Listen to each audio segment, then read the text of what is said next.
नमस्कार दोस्तों, मैं रिशु आप सभी का स्वागत करती हूँ अपने YouTube चैनल पे और उम्मीद करती हूँ आप सब ठीक होंगे और पढ़ाई कर रहे होंगे। तो आज का हमारा टॉपिक है पाश्चात्य काव्यशास्त्र में अरस्तु का त्रासदी सिद्धांत। तो उसका जो अनुकरण सिद्धांत है वो हम पढ़ चुके हैं, अभी हम पढ़ेंगे त्रासदी सिद्धांत। तो चलिए इसकी शुरुआत करते हैं। त्रासदी का अर्थ है, त्रासदी अंग्रेजी के ट्रेजेडी शब्द का हिंदी रूपांतरण है। इसका आशय है दुखांतक या दुखपूर्ण रचना, अर्थात जिस रचना का अंत दुखपूर्ण हो। मतलब जैसे कोई मूवी चल रही होती है जिसका अंत दुखपूर्ण होता है, जैसे जिसके मूवी के अंत में या फिल्म के अंत में, जैसे अगर किसी में मुख्य पात्र की मृत्यु हो जाए, जैसे किसी नायक या नायिका की मृत्यु हो जाए, तो वो दुखपूर्ण या दुखांत मूवी या ऐसे कोई अगर नाटक लिख रहे तो नाटक कहलाता है। ठीक है। तो अरस्तु ने पेरिपोइटिकेश पोएटिक्स के 6 से 19वें तक के अध्याय में त्रासदी की विस्तार से विवेचन किया है, विशेषतः 11वें अध्याय में। तो ये मैंने आपको कल ही बताया था कि उनकी जो बुक है पेरिपोइटिकेश, उसमें उन्होंने 6वें से लेके 19वें तक के अध्याय में त्रासदी की विस्तार से रचना मतलब विवेचना की है। उसके बाद त्रासदी की परिभाषाएं क्या क्या है। तो अरस्तु क्या कहते हैं त्रासदी के बारे में।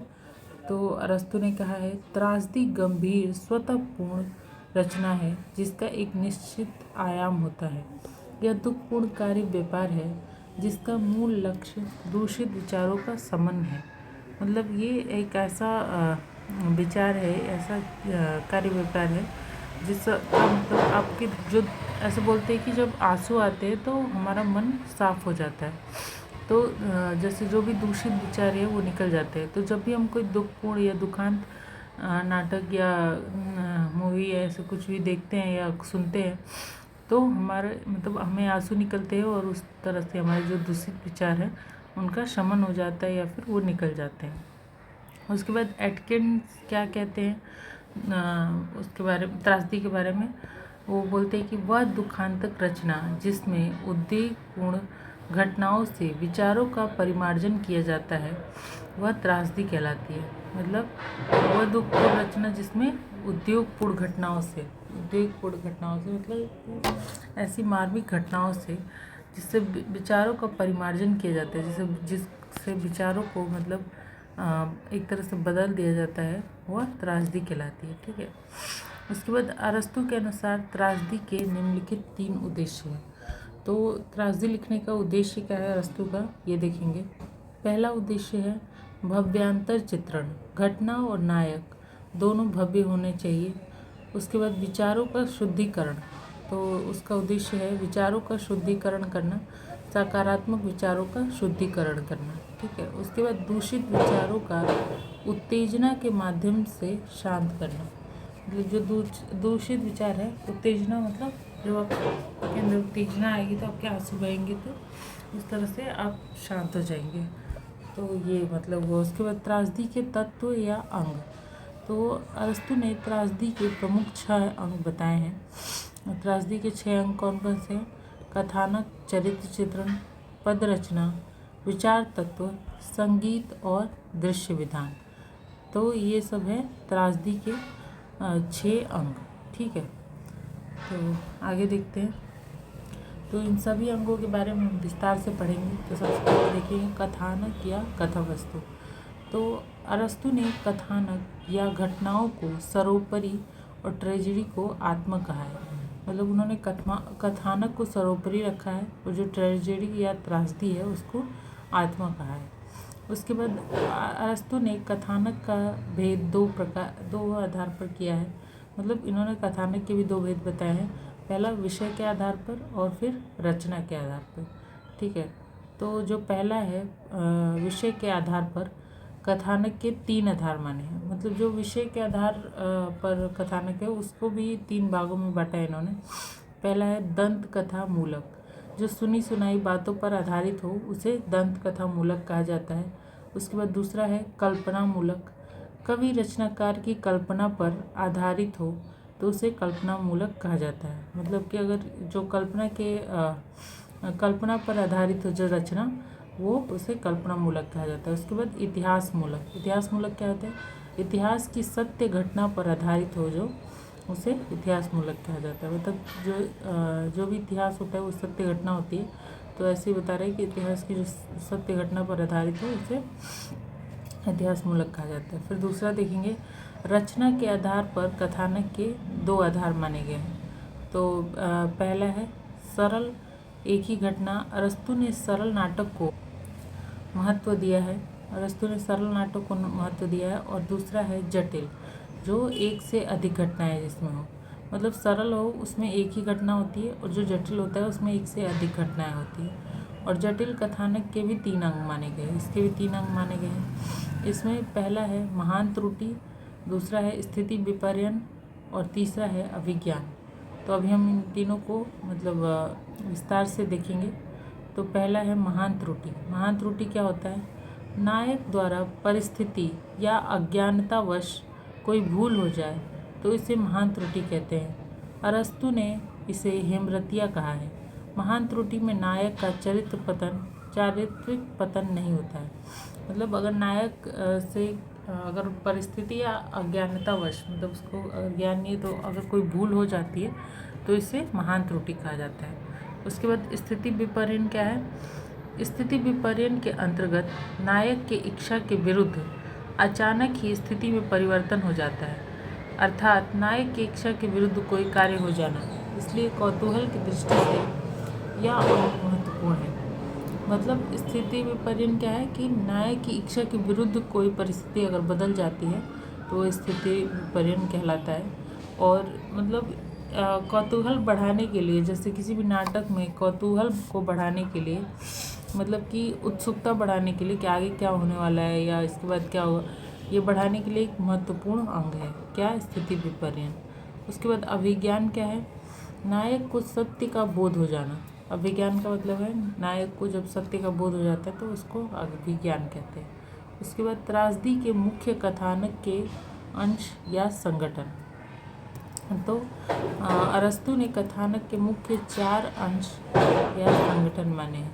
मतलब कथानक के भी उन्होंने 4 मुख्य अंश भी माने हैं। पहला है प्रस्तावना, दूसरा है उपाख्यान, तीसरा है उपसंहार, और चौथा है वृंद ज्ञान। तो प्रस्तावना क्या है? यह त्रासदी का आरंभिक भाग है।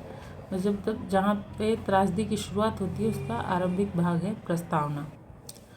गायकों के पूर्व गान के पहले प्रस्तुत किए जाने वाले उस संपूर्ण अंश को अरस्तु ने प्रस्तावना कहा है। यह वास्तव में त्रासदी के प्रस्तुतिकरण की भूमिका मात्र है। मतलब हम जैसे कोई बुक लिखने से पहले, कुछ भी लिखने से पहले हम पहले प्रस्तावना लिखते हैं या भूमिका लिखते हैं, उसी की बात यहाँ पे हो रही है। उसके बाद दूसरा है उपाख्यान। वृंद गानों के बीच के अंश को अरस्तु ने उपाख्यान कहा है। यह कथानक का पूर्ण भाग होता है और यह प्रस्तावना के बाद और वृंद गान से पहले आता है। मतलब कि पहले प्रस्तावना लिखी जाती है, फिर उपाख्यान और वृंदगान, उसके बाद वृंदगान होता है। मतलब कि वृंदगान का हम देखेंगे। वृंदगान क्या है? मतलब इतना समझ लीजिए कि ये कथानक का पूर्ण भाग होता है और ये प्रस्तावना के बाद आता है जब हम कोई नाटक लिखते हैं तो। उसके बाद वृंदगान क्या है? वृंदगान अनेक गायकों के द्वारा नृत्य के साथ सामूहिक रूप से गाया जाता है और इसके द्वारा त्रासदी की घटनाओं की भावात्मक समीक्षा प्रस्तुत की जाती है। मतलब ये ऐसे गाया जाता है, मतलब दुखपूर्ण सॉन्ग की तरह गाया जाता है। तो और इससे मतलब भावनात्मक समीक्षा प्रस्तुत की जाती है। ठीक है। वृंदगान के 2 भाग हैं। पहला है पूर्वगान और दूसरा है उत्तरगान। तो पूर्वगान क्या है? यह विचारों को उत्तेजित करने के लिए होता है, और दूसरा है यह दूषित विचारों का शमन करने के लिए होता है। और उत्तरगान मतलब पूर्वगान शुरू में गाया जाता है, उत्तरगान मतलब लास्ट में गाया जाता है। तो ये दूषित विचारों का शमन करने के लिए होता है। उसके बाद उपसंहार, इसमें सत्य का उद्घाटन हो जाता है। मतलब उपसंहार मतलब जो लास्ट का पार्ट होता है, तो इसमें जो भी सत्य छुपा होता है उसका उद्घाटन हो जाता है या मतलब दिखा दिया जाता है। उसके बाद कथानक के गुण क्या क्या हैं? तो अरस्तु ने कथानक के 6 गुण बताए हैं। पहला है एकान्वितता, कार्य में एकता हो, दूसरा है संभव्यता, इसका अर्थ है घटना। तीसरा है कौतूहलपूर्ण मतलब रोचक। चौथा है आकस्मिकता मतलब अचानक। फिर पांचवा है पूर्णता मतलब कहानी की पूर्णता। और छठा है साधारणीकरण, प्रेक्षक का साधारणीकरण होना। ठीक है, तो अभी हम इसको बारी बारी से देखेंगे। चरित्र चित्रण क्या है? तो त्रासदी में चरित्र चित्रण का वही महत्व है जो भारतीय काव्यशास्त्र में नाटकों की पात्र योजना का है। तो मतलब एक तरह से जो पात्र योजना होती है, त्रासदी में जो चरित्र चित्रण होता है वही सेम चीज़ है। उसके बाद अरस्तु ने चरित्र चित्रण में निम्नलिखित बातों पर बल दिया है। पात्र का चरित्र उसकी जाति या वर्गगत विशेषताओं के अनुरूप होना चाहिए। ठीक है, उसके बाद दूसरा है उसका चरित्र चित्रण जीवन के अनुरूप होना चाहिए। उसके बाद उसकी चरित्र में एक रूपता होनी चाहिए। ठीक है, मतलब वो एक जैसा ही दिखना चाहिए, ये नहीं कि कहीं पे कुछ और कहीं पे कुछ और। नाटक के चरित्र के विषय में अरस्तु ने निम्नलिखित बातें बताई हैं। नाटक नहीं, नायक के चरित्र के विषय में अरस्तु ने कई बातें बताई हैं, और जिसमें से पहला है नायक में अच्छे गुण और बुरे गुण दोनों का समावेश होना चाहिए। नायक को हमारे जैसा होना चाहिए, अर्थात वह लोक का लगना चाहिए, अलौकिक नहीं लगना चाहिए। उसके बाद नायक यशस्वी और कुलीन होना चाहिए। ठीक है, तो ये पहले के उससे बताया गया पर्पज से।